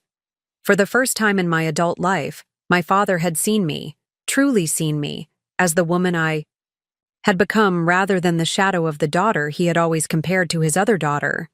Whether that recognition would extend to the rest of the family remained to be seen. The following days passed in a blur of activity. While waiting for my family's response to the acquisition offer, I threw myself into DriveSync's operations with renewed focus. The European partnership negotiations reached a critical phase, requiring late-night calls with our Munich counterparts and detailed technical discussions about implementation timelines. On Thursday afternoon, 3 days after the revelation to my family, I was reviewing security protocols with our IT director when Eliza knocked on my office door. Your sister's here, she said, her expression carefully neutral. She doesn't have an appointment, but she's quite insistent about seeing you. I set down my tablet, genuinely surprised. Jessica's here? At DriveSync? Eliza nodded. Waiting in the main conference room. Ryan is keeping her company. The slight emphasis on keeping suggested surveillance rather than hospitality. I'll be right there, I said, quickly organizing the documents on my desk. Did she say what this is about? Just that it's family business and couldn't wait, Eliza replied. Want me to join you? I considered the offer. Having Eliza present would provide both a witness and a strategic ally if Jessica had come to challenge the acquisition proposal. However, it might also signal defensiveness or lack of confidence in handling my own sister. No, but stay accessible, I decided. I'll text if I need reinforcement. The walk to the conference room gave me time to collect my thoughts. Jessica's unannounced visit could mean several things. An emotional confrontation, an attempt to negotiate different terms, or perhaps even acceptance of the offer. Her abrupt departure from Sunday's family dinner had been uncharacteristic, suggesting she was processing the revelations in ways I couldn't predict. When I entered the conference room, Jessica was standing at the floor-to-ceiling windows, looking out at the city skyline. She turned at the sound of the door, her expression unreadable. Ryan, who had been making awkward small talk, looked relieved at my arrival. I'll let you two catch up, he said, nodding to me as he made his exit. Jessica took in my office attire, the custom-tailored blouse, designer watch, and the subtle confidence that came with being in my professional element rather than relegated to the role of younger sister. "Quite a setup you have here," she said, gesturing around the sleek conference room with its state-of-the-art technology and impressive views. "The executive floor of Parkview Tower. Not exactly middle management accommodations." "No," I agreed, simply not rising to the implied criticism of my past deception. "Would you like something to drink? Coffee? Water?" "I'm fine," she replied, moving away from the window to take a seat at the conference table. I joined her, maintaining a professional but non-confrontational demeanor. "I'm surprised to see you here," I said when it became clear she wasn't immediately volunteering the purpose of her visit. "We haven't had a chance to talk since Sunday." Jessica studied me for a moment, her expression shifting from guarded to something more complex. "I've spent the past 3 days trying to make sense of everything. The company you've built, the acquisition offer, the fact that my little sister has apparently been a secret tech mogul all these years while you've been what?" I prompted when she trailed off. "Living in a fantasy," she finished quietly, believing I could save the family business through sheer determination, despite all evidence to the contrary. The admission startled me. Jessica rarely acknowledged failure or miscalculation, preferring to reframe setbacks as temporary obstacles or external circumstances beyond her control. "The business challenges aren't entirely your fault," I offered, unsure how to navigate this unfamiliar vulnerability from her. "The retail landscape has shifted dramatically. Big box stores, online, competition. These are industry-wide disruptions." "Don't patronize me, Michelle," she said sharply, though without real anger. "I've spent the past 72 hours reviewing our financial statements with clear eyes for the first time in years. The patterns are obvious. I've been making the same mistakes. Repeatedly, while expecting different results." She reached into her bag and pulled out the acquisition proposal I'd prepared, now heavily annotated with sticky notes and highlighting. "This offer is more than fair," she acknowledged. "The valuation, the employee provisions, even the severance package for me. It's all reasonable, possibly even generous given the current state of the business." I waited, sensing there was more coming. Jessica hadn't made an unannounced visit to my office merely to tell me she found my offer acceptable. "But before I recommend that Mom and Dad accept it," she continued, confirming my suspicion, "I need to understand something." She leaned forward slightly, her expression intent. "Why are you doing this? Really doing this? Is it about saving the family legacy? Protecting the employees? Or is it about finally proving you were always the smarter Donovan?" The directness of the question deserved an equally direct answer. "It's not about proving anything," I said carefully. "It's about finding the best solution to a complex problem. The business is failing, but it still has value in its community relationships, its loyal customer base, its brand history. With proper management and strategic investment, it can thrive again. That benefits everyone, our parents, the employees, even you." "But why you?" she pressed. "With a $20 million tech company to run, why take on a struggling hardware chain? You could just let it fail and offer Mom and Dad financial support afterward. Clean, simple, no business entanglements." It was a perceptive question, one that cut to the heart of motivations I hadn't fully articulated even to myself. "Because it matters," I admitted after a moment. "Not just to our parents, but to me. I grew up in those stores. I learned about business watching Grandpa interact with customers, tracking inventory with Dad on Sunday afternoons, listening to vendor negotiations. Those experiences shaped who I am professionally, even if my path led in a different direction." Jessica studied me, searching for hidden agendas or manipulations in my expression. Finding none, she nodded slowly. "I believe you," she said, sounding almost surprised by her own conclusion. "Which makes what I'm about to propose even more difficult." She pulled another document from her bag. This one a presentation folder, with the logo of a regional home improvement chain I recognized as Homebase. a mid-sized competitor. 2 months ago, Homebase approached me about acquiring Donovan's, she revealed. I didn't tell Mom and Dad because I couldn't bear to admit how dire our situation had become. Their initial offer was insultingly low, barely enough to cover our outstanding debt. But yesterday, after reviewing your proposal, I reached out to them again. She pushed the folder toward me. They've substantially improved their offer in response to news of a competing bid. It's still below your price, but it comes with guaranteed management positions for me and Robert, plus a consulting contract for Dad during the transition. I opened the folder, quickly scanning the terms. The purchase price was approximately 20% lower than my offer, but the management provisions were indeed substantial. A 5-year contract for Jessica at a salary higher than what she currently drew from the struggling business. You're telling me this because, I asked, wanting her to articulate her position clearly. Because I'm at a crossroads, she replied, surprising me again with her candor. The smart business decision, the one that benefits our parents most financially, is to accept your offer. But the path that preserves my professional identity, my role in the community as a Donovan, that's the Homebase option. She leaned back in her chair, looking suddenly tired.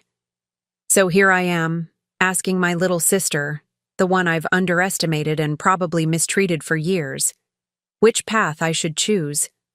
The one that's best for our parents or the one that's best for me? Because for the first time, those aren't the same thing.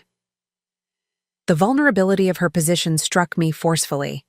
Jessica, who had always been so certain of her place in our family and in the business, was now openly acknowledging the conflict between her self-interest and our parents' welfare. Moreover, she was asking for my guidance, something that had never happened in our adult relationship. The moment felt pivotal, laden with possibilities for either healing or deepening the rift between us, depending on how I responded. I studied the Homebase offer more carefully, considering the implications.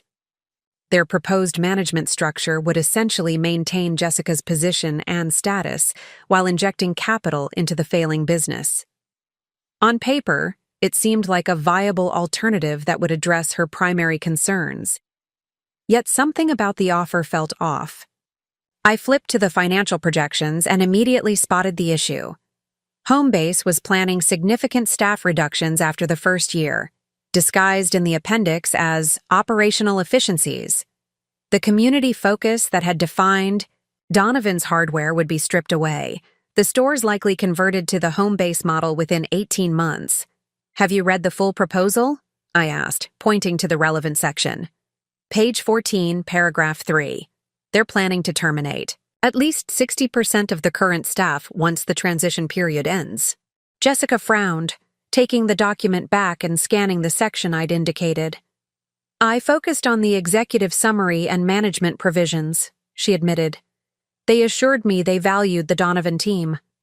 They value the customer relationships and market position, I corrected. Not necessarily the people who built those relationships. Her expression fell as she continued reading. And the Westridge location would be closed entirely after 2 years, she noted, identifying another, buried provision. That's our original store, the one Grandpa started. I watched as the realization dawned on her. The Homebase offer wasn't about preserving Donovan's legacy, but about eliminating a competitor and absorbing their market share with minimal long-term investment. They're not partners, she said slowly. They're predators. Most acquisitions in struggling sectors are, I replied, not unkindly. Their responsibility is to their shareholders, not to the Donovan family history. Jessica closed the folder with a decisive motion. I can't recommend this to Mom and Dad, not when I understand what it really means. She looked up at me, a new resolution in her expression. But that leaves your offer as the only viable option. Not necessarily, I said, an idea forming as I spoke. There might be a third path. What do you mean? I leaned forward, energy building as the concept crystallized. What if, instead of a complete acquisition, we structure this as a strategic partnership? DriveSync provides the capital investment and technological expertise, while maintaining the Donovan family involvement in key areas. Jessica's expression shifted from resignation to cautious interest. What kind of involvement? You've always excelled at customer relationships and community engagement, I said, acknowledging her genuine strengths. What if, instead of a general manager position that requires financial and operational expertise you don't enjoy, you took on a role focused specifically on those elements? Director of Community Relations and Customer Experience, perhaps. And the operational side? She asked, immediately grasping the implications. Would be handled by professional retail management with specific experience in modernizing traditional businesses. They would report to a board that includes both of us, giving you continued voice in major decisions without the day-to-day burden of areas outside your interest and expertise. Jessica was quiet for a moment, considering. I'd still be part of Donovan's, but in a role better suited to my actual skills, she summarized. While you bring in the expertise we've been lacking. Exactly. It preserves family involvement and legacy while addressing the business realities. She studied me, a complex mix of emotions crossing her face.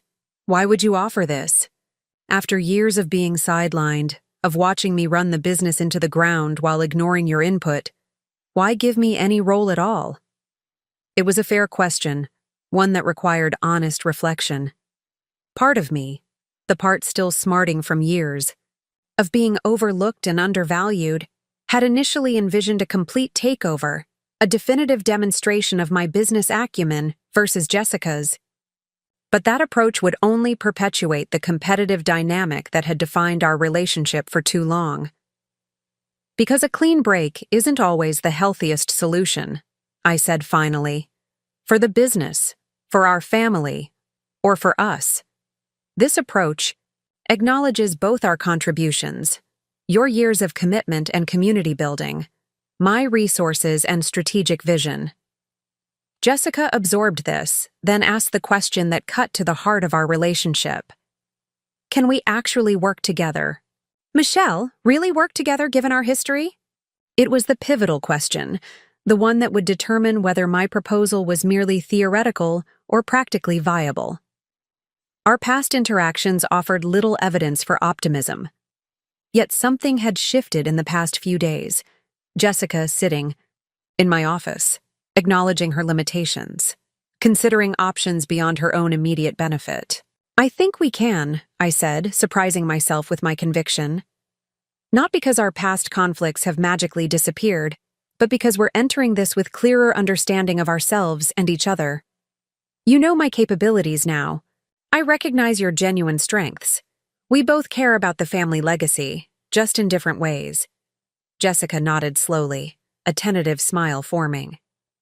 The brilliant tech CEO and the community-focused Donovan face. Different strengths, common goal. Exactly. She extended her hand formally across the table.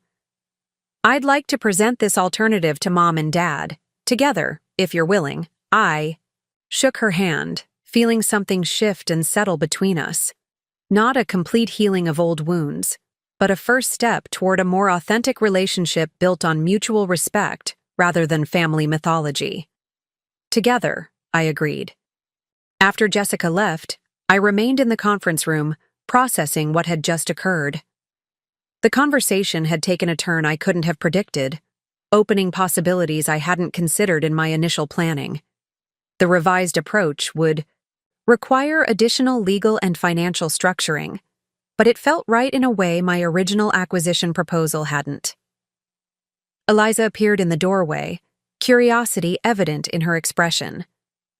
Everything okay? Your sister looked different when she left, less hostile than when she arrived. Things are shifting, I confirmed. We're exploring a partnership structure instead of a complete acquisition. Eliza raised an eyebrow. You're going to work with your sister? The same sister who, according to years of your stories, has consistently undermined and dismissed you? People can change, I said, though I understood her skepticism. Or at least, relationships can evolve when circumstances force new perspectives. True, she acknowledged, taking a seat. But are you sure this isn't just another family pattern playing out? You compromising to keep the peace while Jessica gets what she wants? The question gave me pause. Eliza knew me well enough to identify my blind spots, particularly regarding family dynamics. Was I unconsciously falling back into established roles despite the apparent breakthrough? I don't think so, I said, after careful consideration. This feels different. Jessica came here to my territory. She acknowledged the business realities and her own limitations. That's unprecedented. And you trust this change is genuine? Trust is a process, I replied.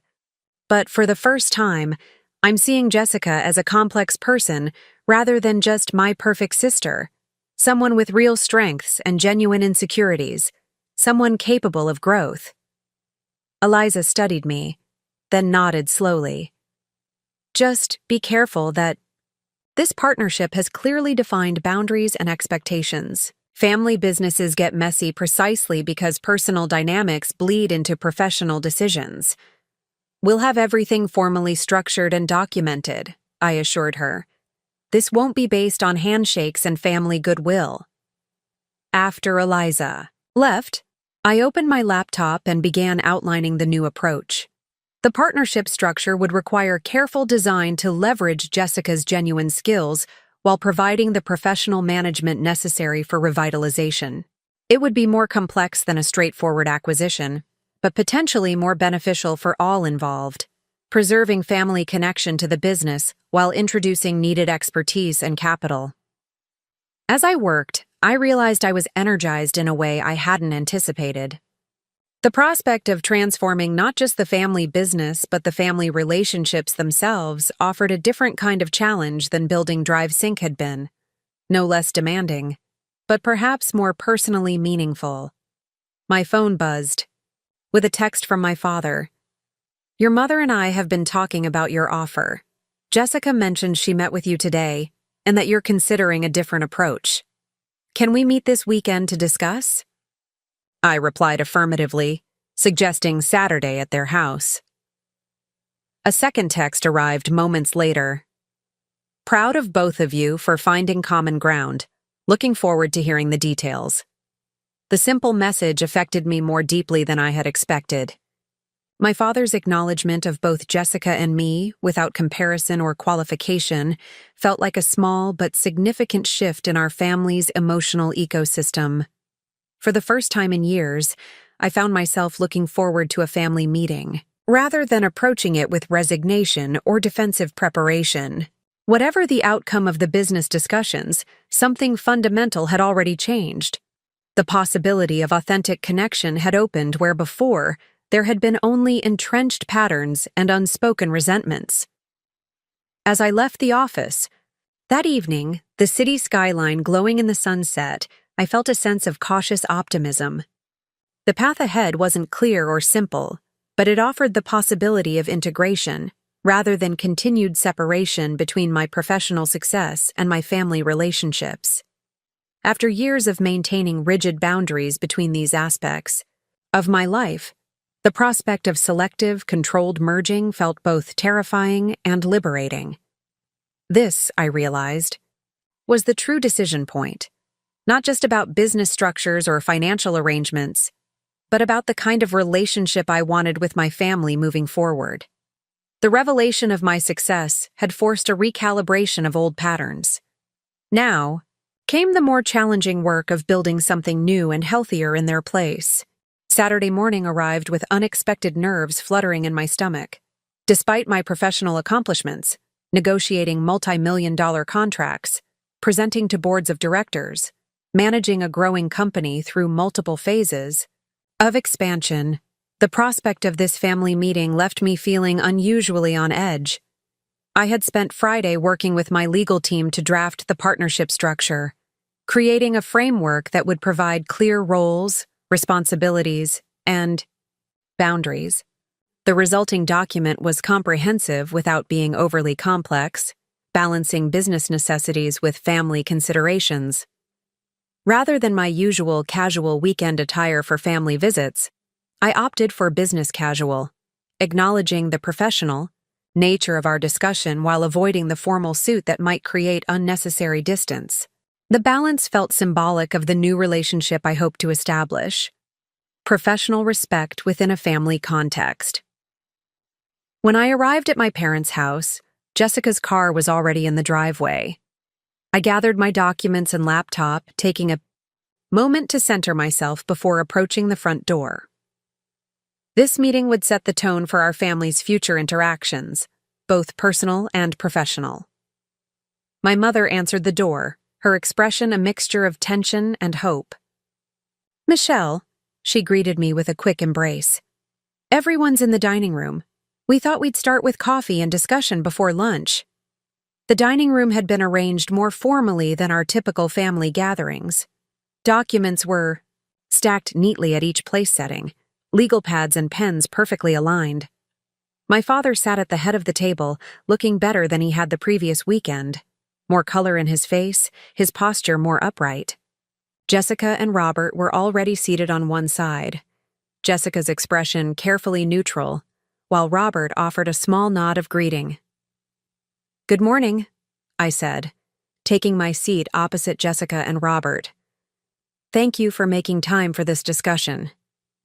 "Before we begin," my father said, his tone more formal than usual, "I want to acknowledge that this past week has been transformative for our family.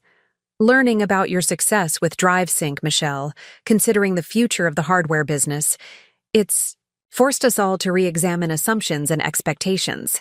My mother poured coffee for everyone, her hands steady despite the emotional weight of the conversation. "What matters most," she added, "is that we move forward in a way that honors both the business legacy and our family relationships." It was a surprisingly balanced opening, suggesting that my parents had done significant reflection since our previous meeting. I glanced at Jessica, wondering if she had influenced this framing. She met my eyes briefly, giving a small nod that I interpreted as confirmation. "Jessica mentioned that you two have discussed an alternative to the full acquisition," my father continued. "We'd like to hear about that first if you're ready to present it." I opened my laptop, connecting it to the small projector I'd brought. "We are," I confirmed. "What we're proposing is a structured partnership that preserves family involvement while addressing the business challenges." As the presentation appeared on the dining room wall, I began outlining the key elements of the partnership model. The business would be restructured into a new corporate entity, Donovan Family Enterprises, with two operating divisions: Donovan's Hardware and Home, the retail operation, and DriveSync Technologies, remaining separate but under the shared family holding company. The ownership structure would allocate 60% to me, reflecting my capital contribution and DriveSync's value, with 25% to my parents as founding family members and 15% to Jessica based on her years of service and continued involvement. The key difference from the acquisition proposal, I explained, moving to the next slide, is in the management structure and family roles. Jessica leaned forward slightly. "I'd transition from general manager to director of community relations and customer experience," she explained, taking over this portion of the presentation with a smoothness that suggested we'd rehearsed together, though in reality, we'd simply discussed the general approach. "This leverages my connections in the community and knowledge of our customer base while bringing in professional retail management for the operational aspects I've struggled with." My father's eyebrows rose slightly at Jessica's forthright acknowledgement of her limitations, something that would have been unthinkable just weeks ago. "And you, Michelle?" my mother asked. "What would your role be?" "I would chair the board of directors for the parent company, providing strategic oversight while maintaining my primary focus on DriveSync," I explained. "The retail operation would have a professional CEO with extensive experience in modernizing traditional businesses. I have several potential candidates already identified." Robert spoke up for the first time. What about the financial projections? The hardware business has been operating at a loss for nearly 2 years. I appreciated the direct question. The investment capital would address the immediate debt concerns and provide runway for the transformation, I said, advancing to the financial projections. Based on our analysis, with proper inventory management and digital integration, we project a return to profitability within 12 to 18 months. For the next hour, we walked through the details of the proposal: governance structure, decision-making processes, financial commitments, and transition timelines. My parents asked thoughtful questions, probing potential weaknesses and clarifying ambiguities. Jessica contributed meaningfully to the discussion, demonstrating her deep knowledge of vendor relationships and community dynamics while deferring to me on financial and technological elements. The collaborative nature of our presentation seemed to reassure my parents that this wasn't merely a theoretical arrangement, but a workable partnership between siblings who had found a way to value each other's strengths. This is remarkably comprehensive, my father said when we finished the formal presentation. You've clearly put significant thought into balancing business necessities with family considerations. We have, Jessica confirmed, glancing at me. Michelle's business acumen combined with my community knowledge creates something stronger than either of us could offer independently. The simple acknowledgement of my abilities, spoken without qualification or resentment, marked a profound shift in our sibling dynamic. I nodded in appreciation, recognizing that her willingness to publicly affirm my strengths was as significant as my inclusion of her in the partnership structure. 6 months after that pivotal meeting, the transformation of both Donovan's hardware and our family dynamics had progressed beyond what any of us might have imagined. The business had not only stabilized but begun to thrive under its new structure. The renovated stores showed consistent growth in both customer traffic and sales. The online platform we'd developed, something my father had long resisted, now accounted for nearly 20% of total revenue. Christine, the retail executive we'd hired, had proven herself an exceptional CEO, skillfully balancing respect for tradition with necessary innovation. She had gained the trust of longtime employees while attracting new talent with specialized skills in digital marketing and inventory optimization. Under her leadership, Donovan's was evolving into a model of how traditional family businesses could successfully adapt to changing market conditions. Jessica had flourished in her role as Director of Community Relations and Customer Experience. Freed from the operational and financial responsibilities that had never aligned with her natural strengths, she focused her energy on building relationships and creating the personalized shopping experience that distinguished Donovan's from big-box competitors. Her workshop series had become so popular that we had expanded the community event space in the flagship store to accommodate larger groups. Our professional partnership had gradually fostered a more authentic personal relationship as well. The weekly business meetings often extended into dinner conversations that ranged beyond work to include family matters, shared interests, and occasionally even the careful excavation of old misunderstandings.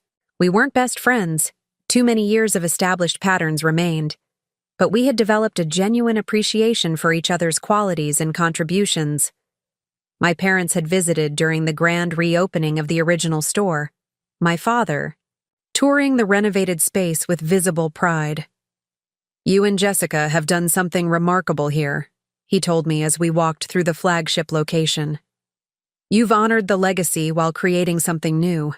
That's a difficult balance to achieve." The acknowledgement meant more coming after he had seen the results firsthand, not just financial reports or secondhand descriptions, but the tangible evidence of successful transformation.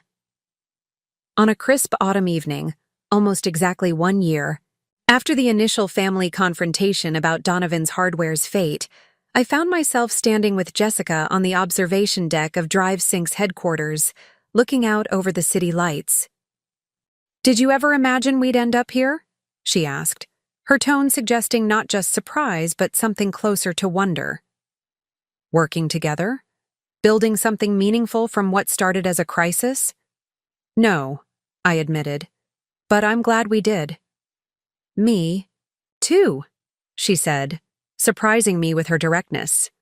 Not just for the business, though that's exceeded all projections, but for us. For finding a way to be sisters rather than rivals. For breaking the patterns. As we stood there in companionable silence, I reflected on the journey that had brought us to this point.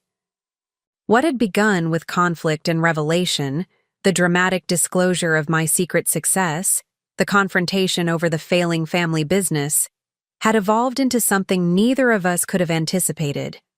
A genuine partnership built on mutual respect and complementary strengths. It wasn't perfect resolution. No family achieves that mythical state. But it was authentic healing, the kind that acknowledges past wounds while creating space for new, healthier patterns to emerge. And in both business and family terms, that represented a return on investment far more valuable than any financial measure could quantify. Up next, you've got 2 more standout stories right on your screen. If this one hit the mark, you won't want to pass these up. Just click and check them out. And don't forget to subscribe and turn on the notification bell so you don't miss any upload from us.